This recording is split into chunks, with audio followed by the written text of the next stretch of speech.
Paulo e Estevão, pelo Espírito Emmanuel, psicografia Francisco Cândido Xavier. Segunda parte, capítulo 3, parte 2. Saulo atendeu ao conselho sem hesitar. Daí a 3 horas, o velho Ananias era procurado e interpelado. Atenta à sua conduta discreta, foi recolhido ao cárcere para ulteriores averiguações. O fato é que, inquirido pela autoridade religiosa, apenas respondia: Saulo deve estar com Jesus. Nos seus escrúpulos de consciência, o generoso velhinho entendia que, desse modo, não mentia aos homens nem comprometia um amigo fiel. Depois de preso e incomunicável 24 horas, deram-lhe liberdade após receber castigos dolorosos. A aplicação de 20 bastonadas deixara-lhe o rosto e as mãos gravemente feridos. Contudo, logo que se viu livre, esperou a noite e, cautamente, encaminhou-se à choupana humilde onde se realizavam as prédicas do caminho. Reencontrando-se com o amigo, expôs-lhe o plano que vinha remediar a situação. Quando criança, exclamou Ananias prazeroso, assisti à fuga de um homem sobre os muros de Jerusalém. E como se recapitulasse os pormenores do fato, na memória cansada perguntou: Saulo, terias medo de fugir num cesto de vime? Por quê? Disse o moço sorridente. Moisés não começou a vida num cesto sobre as águas? O velho achou graça da alusão e esclareceu o projeto. Não muito longe dali havia grandes árvores junto dos muros da cidade. Alçaria o fugitivo no grande cesto e depois, com insignificantes movimentos, ele poderia descer do outro lado em condições de encetar a viagem para Jerusalém, conforme pretendia. O ex-rabino experimentou imensa alegria. Na mesma hora, a dona da casa foi buscar o concurso dos 3 irmãos de mais confiança. E quando o céu se fez mais sombrio, depois das primeiras horas da meia-noite, um pequeno grupo se reunia junto à muralha, em ponto mais distante do centro da cidade. Saulo beijou as mãos de Ananias, quase com lágrimas. Despediu-se em voz baixa dos amigos, enquanto um lhe entregava volumoso pacote de bolos de cevada. Na copa da árvore frondosa e escura, o mais jovem esperava o sinal. O moço tarcense entrou na sua embarcação improvisada e a evasão se deu no âmbito silencioso da noite. Do outro lado, saiu lesto do ceso, deixando-se empolgar por estranhos pensamentos. Seria justo fugir assim? Não havia cometido crime algum. Não seria covarde deixar de comparecer perante a autoridade civil para os esclarecimentos necessários? Ao mesmo tempo, considerava que sua conduta não provinha de sentimentos pueris e inferiores, pois ia a Jerusalém desassombrado, buscar avistar-se com os antigos companheiros, falar-lhes-ia abertamente, concluindo que também não seria razoável entregar-se inerme ao fanatismo tirânico da sinagoga de Damasco. Aos primeiros raios de sol, o fugitivo ia longe. Levava consigo os bolos de cevada como única provisão, e o Evangelho, presenteado por Gamaliel, como lembrança de tanto tempo de solidão e de luta. A jornada foi assaz difícil e penosa. O cansaço obrigava-o a paradas constantes. Mais de uma vez recorreu à caridade alheia no trajeto penoso. Com auxílio de camelos, cavalos ou dromedários, a viagem de Damasco a Jerusalém não exigia menos de 1 semana de marchas exaustivas. Saulo, porém, ia a pé. Poderia talvez valer-se do concurso definitivo de alguma caravana onde conseguisse os recursos imprescindíveis, mas preferiu familiarizar a vontade poderosa com os obstáculos mais duros. Quando a fadiga lhe sugeria o desejo de aguardar a cooperação eventual de outrem, buscava vencer o desânimo. Punha-se novamente de pé, apoiava-se em cajados improvisados. Depois de suaves recordações no local em que tivera a visão gloriosa do Messias ressuscitado, voltou a experimentar carinhosas emoções ao penetrar na Palestina, atravessando vagarosamente extensas regiões da Galiléia.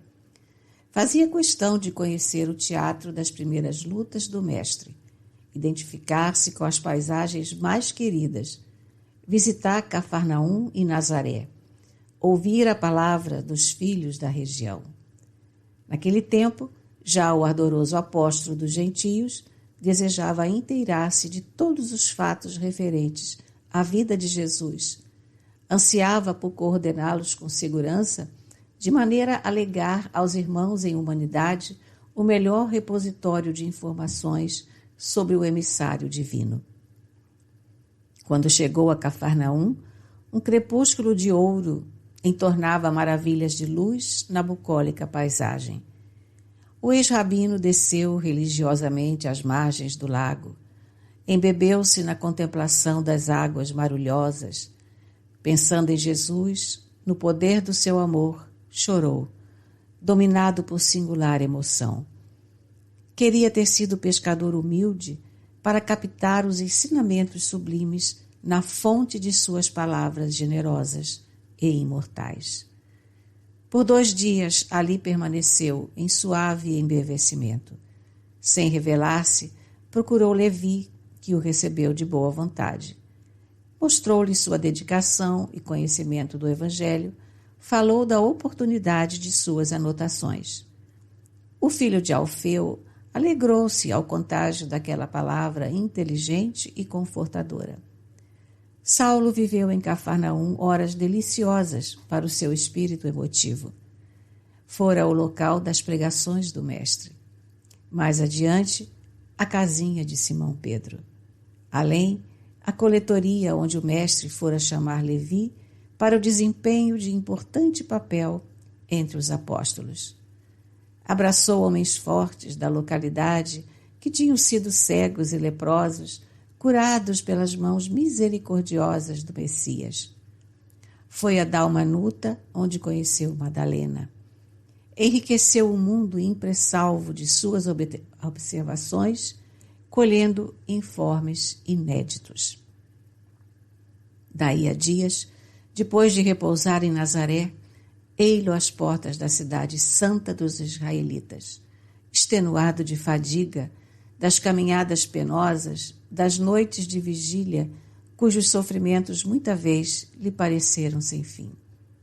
Em Jerusalém, todavia, aguardavam-no outras surpresas, não menos dolorosas.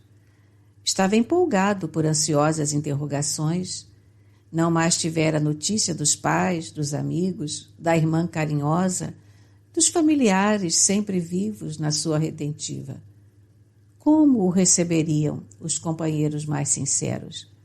Não poderia esperar amáveis recepções do Sinédrio. O episódio de Damasco dava-lhe a perceber o estado de ânimo dos membros do tribunal. Certo, fora sumariamente expulso do cenáculo mais conspícuo da raça. Em compensação, fora admitido pelo Cristo no cenáculo infinito das verdades eternas. Dominado por essas reflexões, atravessou a porta da cidade, recordando o tempo em que, numa biga veloz, saía noutro lugar, buscando a casa de Zacarias, na direção de Jope. As reminiscências das horas mais venturosas da mocidade encheram-lhe os olhos de pranto. Os transeuntes de Jerusalém estavam longe de imaginar quem era aquele homem magro e pálido, barba grande e olhos encovados, que passava arrastando-se de fadiga. Após grande esforço, atingiu um prédio residencial do seu conhecimento. O coração palpitou-lhe apressado. Como simples mendigo, bateu à porta em ansiosa expectativa. Um homem de semblante severo atendeu secamente. Podeis informar, por favor, disse com humildade, se ainda aqui reside uma senhora chamada Dalila? Não, respondeu o outro ríspido. Aquele olhar duro não ensejava novas perguntas, mas ainda assim aventurou. Poderias dizer por obséquio para onde se mudou? Ora esta, replicou o dono da casa irritadiço, dar-se-á que tenha de prestar contas a um mendigo? Daqui a pouco o senhor me perguntará se comprei esta casa, depois me pedirá o preço, exigirá datas, reclamará novas informações sobre os antigos moradores, tomará meu tempo com 1000 interrogações ociosas. E fixando em Saulo os olhos impassíveis, rematou de chofre. Nada sei, está ouvindo? Ponha-se na rua. O fugitivo de Damasco voltou, serenamente, para a via pública, enquanto o homenzinho dava expansão aos nervos doentes, batendo a porta com estrondo. O ex-discípulo de Gamaliel refletiu na realidade amarga daquela primeira recepção simbólica. Jerusalém certamente nunca mais poderia conhecê-lo. Não obstante a impressão dolorosa, não se deixaria empolgar pelo desânimo. Resolveu procurar Alexandre, parente de Caifás e seu companheiro de atividades no Sinédrio e no templo. Cansadíssimo, bateu-lhe a porta com minguadas esperanças. Um servo da casa, depois da primeira pergunta, vinha trazer-lhe a alvissareira notícia de que o amo não se demoraria a atender. Com efeito, daí a pouco, Alexandre recebia o desconhecido com indisfaçável surpresa. Satisfeito por conseguir a atenção de um velho amigo, Saulo adiantou-se, cumprimentando-o com efusão. O israelita ilustre não conseguiu ocultar o desapontamento e sentenciou com alguma generosidade nas palavras. Amigo, a que vindes a esta casa? Será possível que me não reconheças? Interrogou bem-humorado, apesar da imensa fadiga. Vossa fisionomia não me é de todo estranha. Entretanto, Alexandre, exclamou por fim prazenteiro, não te recordas mais de Saulo? Um grande abraço foi a resposta do amigo, que perguntava solícito, modificando o tratamento. Muito bem, até que enfim. Graças a Deus vejo que estás curado. Não me enganei esperando que voltasses. Grande é o poder do Deus de Moisés. Saulo compreendeu de pronto a ambiguidade daquelas expressões. Sentindo dificuldade em fazer-se entendido, procurava o melhor meio de explicar-se com êxito, enquanto o amigo prosseguia. Mas que aspecto é este? Olha que mais pareces um beduíno do deserto. Dize-me, quanto tempo durou a enfermidade pertinaz? Saulo encheu-se de coragem e acentuou. Mas há engano com certeza. Ou estarás mal informado, porque nunca estive doente. Impossível, disse Alexandre, visivelmente desapontado, depois de tantas demonstrações afetuosas. Jerusalém anda repleta de lendas a teu respeito. Sadoc veio até aqui há 3 anos pedir providências enérgicas do Sinédrio para que se esclarecesse tua situação e, depois de longos debates, levou uma ordem de prisão contra ti. Desde essa época, lutei desesperadamente para que se modificassem as disposições da peça condenatória. Provei que, se havias adotado uma atitude simpática para com a gente do caminho, certo, essa decisão obedecia a fins que não estávamos habilitados a compreender de pronto, como, por exemplo, o de sondar melhor a extensão de suas atividades revolucionárias. Saulo não pôde conter-se e revidou antes que o amigo continuasse. Mas, nesse caso, seria um hipócrita refalsado e indigno do cargo e de mim mesmo. O outro contrafeito carregou o sobrolho. Aliás, ponderei todas as hipóteses e, como não podia tomar-te por hipócrita, acentuou Alexandre, procurando emendar a mão. consegui provar que tua atitude em Damasco provinha de transitória demência. Não era justo pensar de outro modo, mesmo porque, do contrário, serias também insincero conosco na esfera do farisaísmo.